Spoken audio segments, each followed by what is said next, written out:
Yeah, so as I was saying, I said these women, these female Orisha priestesses, even before they did their initiation, they already had those masculine traits in them. But those traits might not be as obvious or as pronounced as they are gonna be after initiation, right?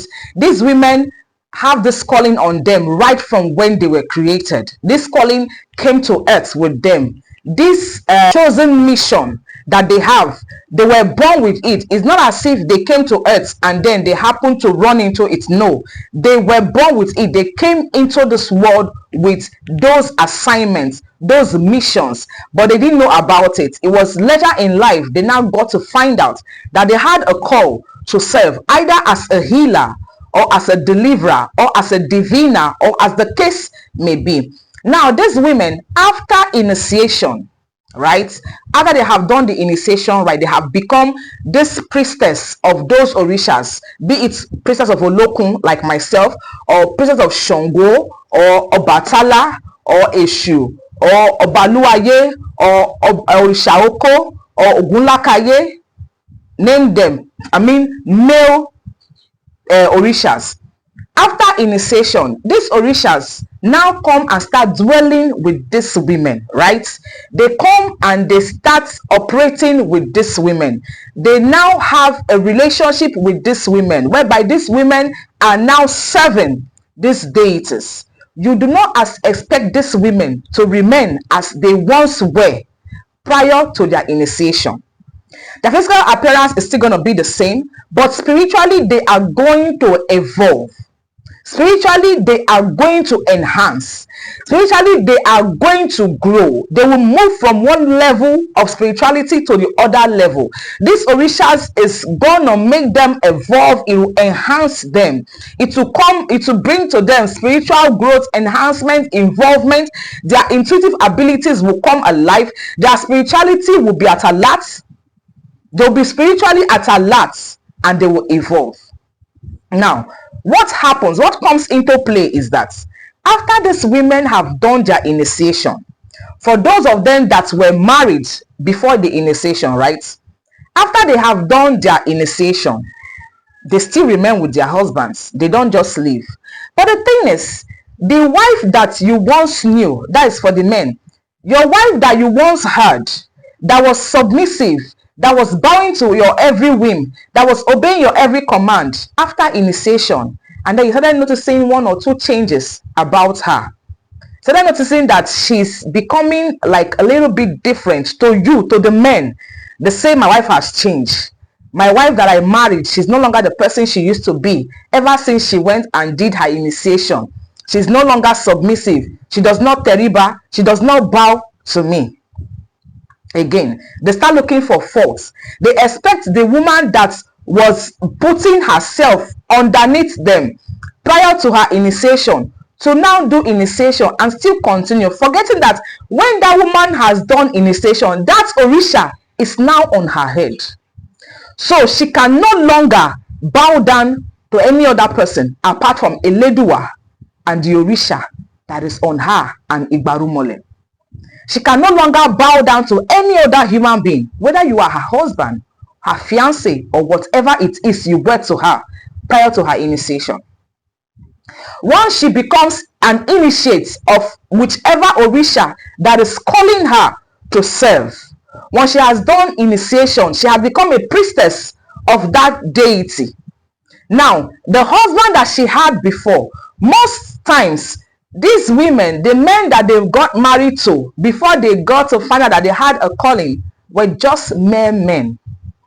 They are not powerful men. When I mean powerful men, I don't mean powerful in the aspect of financial power. I mean powerful men in aspects of spirituality. Yes. They are not men that are spiritually at alert. They are not men that are spiritually sound. They are not men that are spiritually awake. They're not men that are spiritually conscious. And whereby this woman has gone to do initiation, she becomes spiritually at alert. She becomes awakened.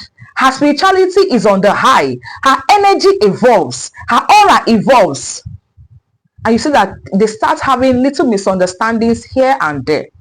It's not as if it's this lady that is doing this thing on purpose. No, it is the deity, the Orisha, that she has been crowned a priestess of that Orisha that is at work.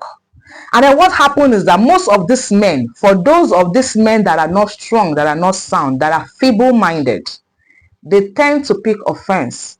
They start looking for faults here and there.